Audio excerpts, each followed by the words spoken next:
बार इस मैप को देखिए। ये मैप हमें दिखाता है कि कौन सी पॉलिटिकल पार्टी इंडिया के कौन से स्टेट में रूल कर रही है। बीजेपी की करंटली 12 राज्यों में सरकार है और कांग्रेस की सिर्फ 2 स्टेट्स में, राजस्थान और छत्तीसगढ़। या फिर एक बार इस चार्ट को देखिए। ये चार्ट हमें दिखाता है कि किस पार्टी की लोकसभा में कितनी सीट्स हैं। बीजेपी के पास आधे से भी ज्यादा सीट्स हैं। लोकसभा में बीजेपी के पास 543 में से 303 सीट्स हैं और कांग्रेस के पास मात्र 53 सीट्स ही हैं, यानी कि 10% से भी कम। अगर हम लोकसभा और राज्यसभा की सीट्स को मिला भी दे तो भी कांग्रेस के पास 793 में से सिर्फ 84 सीट्स ही बची हैं। हिस्ट्री में ऐसा पहली बार हुआ है कि कांग्रेस के पास 100 से भी कम सीट्स हैं। कांग्रेस की हालत कितनी खराब है हम इस बात से ही अंदाजा लगा सकते हैं कि हाल ही में हुई स्टेट इलेक्शंस में कांग्रेस पार्टी 5 स्टेट्स में से एक स्टेट भी नहीं जीत पाई। पॉलिटिकल एक्सपर्ट्स का तो ये तक मानना है कि कांग्रेस पार्टी अपने सबसे बुरे वक्त से गुजर रही है। अब सवाल उठता है कि कांग्रेस पार्टी ने ऐसी कौन सी गलतियां करी जिससे आज उनकी ये हालत हो चुकी है और कांग्रेस पार्टी कौन से एक्शंस ले सकती है खुद को सरवाइव करने के लिए।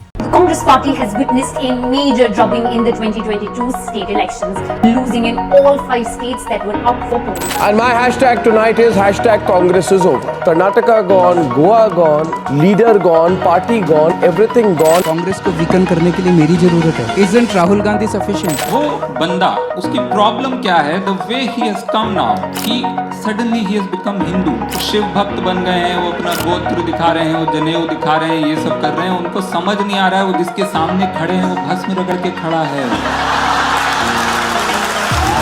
पहला रीजन जो कांग्रेस के फेलियर के पीछे निकल कर आता है वो है नेहरू गांधी डायनेस्टी। कांग्रेस पार्टी के ऊपर क्रिटिक्स हमेशा आरोप लगाते हैं कि इन्होंने अपने फैमिली और करीबी रिश्तेदारों के अलावा कभी उठकर देखा ही नहीं, और ये चीज काफी हद तक सच भी है। एक बार इस फ्लो चार्ट को देखिए। कांग्रेस पार्टी के प्रेसिडेंट और जवाहरलाल नेहरू के पिता मोतीलाल नेहरू, उनके बाद देश के पहले प्रधानमंत्री पंडित नेहरू को कांग्रेस का प्रेसिडेंट बना दिया जाता है। उसके बाद उनकी बेटी इंदिरा गांधी, फिर उसके बाद इंदिरा गांधी के दोनों बेटे राजीव गांधी और संजय गांधी, फिर राजीव गांधी की वाइफ सोनिया गांधी और संजय गांधी की वाइफ मेनका गांधी, और फिर फाइनली सोनिया और राहुल गांधी। तो सवाल आता है कि क्या कांग्रेस पार्टी हमेशा से ही एक डायनेस्टिक पार्टी रही है? नहीं। देखिए, कांग्रेस पार्टी की स्थापना 1985 में हुई थी। उस समय कांग्रेस पार्टी का प्रेसिडेंट डिसाइड करने के लिए हर साल इंटरनल इलेक्शंस होते थे और हर साल एक नए प्रेसिडेंट को चुना जाता था। लेकिन ये डायनेस्टी का सिलसिला शुरू होता है 1928 से, जब मोतीलाल नेहरू कांग्रेस के प्रेसिडेंट अपॉइंट किए जाते हैं। उनके बाद उनके बेटे पंडित नेहरू को कांग्रेस पार्टी का प्रेसिडेंट बनाया जाता है। कांग्रेस पार्टी की हिस्ट्री में ऐसा पहली बार होता है कि 2 साल तक लगातार कोई मेंबर कांग्रेस पार्टी का प्रेसिडेंट बना रहा। उसके बाद 1936 और 37 में नेहरू को फिर से कांग्रेस का प्रेसिडेंट बना दिया जाता है। उसके बाद 1959 में उनकी बेटी इंदिरा गांधी को प्रेसिडेंट बना दिया जाता है। फिर 1978 में फिर से उन्हें 5 साल के लिए कांग्रेस पार्टी का प्रेसिडेंट अपॉइंट किया जाता है। उसके बाद राजीव गांधी 6 साल के लिए कांग्रेस पार्टी के प्रेसिडेंट रहे। फिर 1998 से लगातार 17 साल तक सोनिया गांधी कांग्रेस की प्रेसिडेंट बनी रही। फिर 2017 से 2019 तक राहुल गांधी कांग्रेस के प्रेसिडेंट थे। 2019 के लोकसभा इलेक्शंस में हारने के बाद उन्होंने अपने पद से इस्तीफा दे दिया। उनके रेजिग्नेशन के बाद सोनिया गांधी ने फिर से कांग्रेस की कमान संभाल ली और अभी रिसेंटली मल्लिकार्जुन खड़गे कांग्रेस के प्रेसिडेंट चुने गए हैं। इनके बारे में हम आगे डिस्कस करेंगे। यही नेपोटिज्म और परिवारवाद ही कांग्रेस के डाउनफॉल का one of the main reason है। दूसरा reason, ignoring their young leaders. Congress party ने अपने फैमिली और उनके लॉयल पॉलिटिशियंस के अलावा और किसी लीडर को इम्पोर्टेंस दी ही नहीं। अगर उनके फैमिली के अलावा कोई और उनके पार्टी से पॉपुलर हो रहा था तो कांग्रेस ने उन्हें हमेशा साइड में कर दिया, और इसी वजह से इनके खुद के पार्टी मेंबर्स इनकी पार्टी छोड़कर जा रहे हैं। जैसे ममता बनर्जी ने 1997 में कांग्रेस से इस्तीफा दे दिया और खुद की पार्टी बनाई। उनके रिजाइन करने का कारण क्या था? उनका कहना था कि कांग्रेस पार्टी उन्हें वेस्ट बंगाल में साइड कर रही थी। ज्योतिरादित्य सिंधिया, उन्होंने कांग्रेस से रिजाइन करके बीजेपी ज्वाइन कर ली। उनका कहना था कि कमलनाथ उन्हें साइड में कर रहे थे। राजस्थान में कांग्रेस ने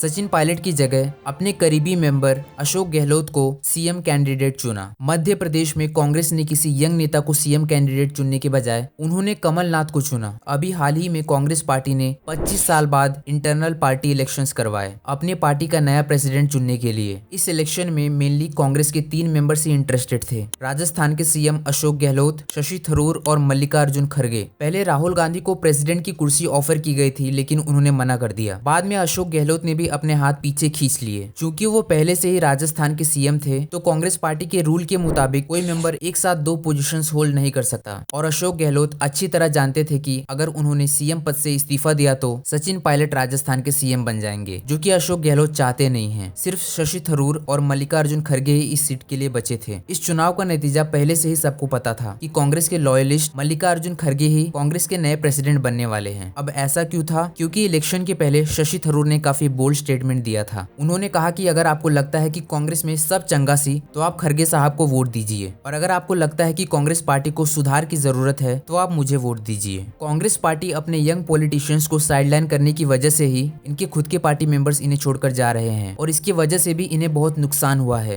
कांग्रेस के डाउनफॉल का तीसरा रीजन, वीक लीडरशिप। अब कांग्रेस पार्टी की सबसे बड़ी प्रॉब्लम ये है कि इनकी पार्टी से कभी कोई मजबूत लीडर निकलकर नहीं आया। अगर मैं आपसे पूछूं कि कांग्रेस पार्टी सुनकर आपके मन में किसके नाम आते हैं, मोस्ट ऑफ द केसेस में आप कहेंगे राहुल गांधी, सोनिया गांधी, प्रियंका गांधी। ज्यादातर ये 3 नाम ही आपके मन में आते होंगे, लेकिन दूसरी पार्टीज में ऐसा नहीं है। अगर मैं बीजेपी के पॉलिटिशियंस के नाम लेने को बोलूं तो आप ढेर सारे नाम बता देंगे। PM Narendra Modi, Amit Shah, Yogi Adityanath, Nitin Gadkari, Nirmala Sitharaman, S Jaishankar. आम आदमी पार्टी से अरविंद केजरीवाल, मनीष सिसोदिया, संजय सिंह, भगवंत मान। तो ऐसा क्यों है कांग्रेस पार्टी में गांधी के अलावा कोई और पॉलिटिशियन इतना पॉपुलर क्यों नहीं है? क्योंकि सच ये है कि कांग्रेस पार्टी ने कभी किसी नॉन गांधी मेंबर को ऊपर उठने का मौका ही नहीं दिया। एक पार्टी लीडर से एक्सपेक्ट किया जाता है कि वो इलेक्शंस में हार की जिम्मेदारी अपने ऊपर ले, लेकिन यूपी इलेक्शंस में हुई हार की जिम्मेदारी प्रियंका गांधी ने अपने ऊपर ना लेकर उन्होंने हार की जिम्मेदारी पार्टी वर्कर्स पर ही डाल दी। ऑल्सो एक अपोजिशन पार्टी से एक्सपेक्ट किया जाता है कि वो रूलिंग पार्टी की कमियों को जनता के सामने लाए, लोगों के इश्यूज को गवर्नमेंट के सामने लेकर आए, उन इश्यूज के खिलाफ प्रोटेस्ट करे। लेकिन कांग्रेस के लीडर्स इश्यूज के खिलाफ कभी ग्राउंड पर दिखे ही नहीं। अनएम्प्लॉयमेंट का इश्यू उठा, बस राहुल गांधी ने एक ट्वीट किया, उसके बाद खत्म। इन्फ्लेशन का मुद्दा उठा, फिर से एक ट्वीट किया और bye bye, tata, goodbye, गया।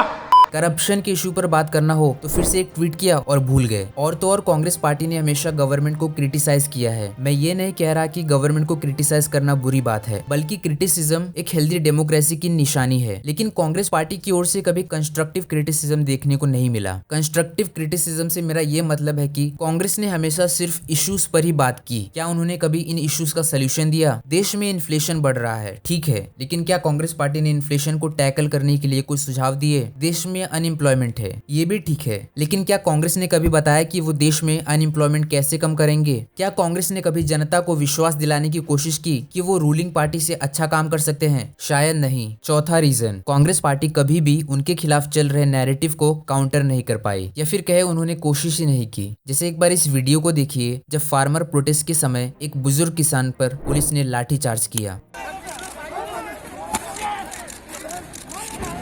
इस वीडियो से हमें क्लियरली समझ में आता है कि लाठी भी चली है और लाठी चलाने की आवाज भी आई है। इसी वीडियो को राहुल गांधी ने अपने ट्विटर हैंडल पर शेयर किया, लेकिन कुछ समय बाद बीजेपी आईटी सेल के हेड अमित मालवीय यही वीडियो शेयर करते हैं। उनका कहना था कि ये वीडियो फेक है और राहुल गांधी प्रोपेगेंडा फैला रहे हैं। असल में अमित मालवीय ने इस हिस्से को ना दिखाकर सिर्फ इस पार्ट को कट करके दिखाया, लेकिन कांग्रेस पार्टी ने बीजेपी आईटी सेल के इस फेक वीडियो को एक्सपोज करने के लिए कुछ नहीं किया। कांग्रेस के फेलियर के पीछे और भी कई रीजन है, जैसे लैक ऑफ फंडिंग। जैसे बीजेपी को 2019-20 में 720 करोड़ की फंडिंग मिली, लेकिन कांग्रेस पार्टी को सिर्फ 133 करोड़। जहां बीजेपी को 2000 से भी ज्यादा कॉर्पोरेट्स फंड करते हैं, वहीं पर कांग्रेस को मात्र 150 कॉर्पोरेट्स ही फंड करते हैं। इसी लैक ऑफ फंडिंग की वजह से भी कांग्रेस पार्टी अपने कैंपेन्स को बड़े स्केल पर इफेक्टिवली रन नहीं कर सकती। आइए अब सोल्यूशंस पर बात करते हैं कि कांग्रेस पार्टी क्या कर सकती है खुद को सर्वाइव करने के लिए। पहला सोल्यूशन तो यह है कि कांग्रेस पार्टी को गांधी फैमिली के अलावा जो डिजर्विंग पॉलिटिशियंस है उन्हें भी आगे आने का मौका देना चाहिए। कांग्रेस पार्टी को एक स्ट्रॉन्ग लीडर की जरूरत है जो देश के हर नागरिक के प्रॉब्लम्स को समझ सके, एक ऐसा नेता जो यूथ से कनेक्ट कर सके। तीसरा सोल्यूशन, कांग्रेस पार्टी को ट्वीट्स करने से ज्यादा ग्राउंड पर ज्यादा दिखना चाहिए। थैंकफुली कांग्रेस पार्टी ने हाल ही में भारत जोड़ो यात्रा की शुरुआत की है। होपफुली इससे कांग्रेस पार्टी कुछ हद तक रिवाइव कर सके। हमारे जैसे एक डेमोक्रेटिक देश में एक अपोजिशन पार्टी का होना बहुत जरूरी है। सिर्फ अपोजिशन पार्टी नहीं, बल्कि एक स्ट्रॉन्ग अपोजिशन पार्टी, क्योंकि एक अपोजिशन पार्टी पार्टी ही होती है जो लोगों के इश्यूज को सरकार के सामने रखती है। जिस तरह से जब हम कोई चीज खरीदते हैं तो हम ढेरों ऑप्शंस देखते हैं, उसके बाद जो हमारे लिए बेस्ट प्रोडक्ट है हम उसे ही खरीदते हैं। ठीक उसी तरह एक वोटर को भी अपने मनपसंद पार्टी को चूज करने की फ्रीडम होनी चाहिए, और ये चीज तभी पॉसिबल है जब एक स्ट्रॉन्ग अपोजिशन पार्टी एग्जिस्ट करती हो। इसीलिए हमें एक स्ट्रॉन्ग अपोजिशन पार्टी की जरूरत है, कांग्रेस नहीं तो कोई और ही सही।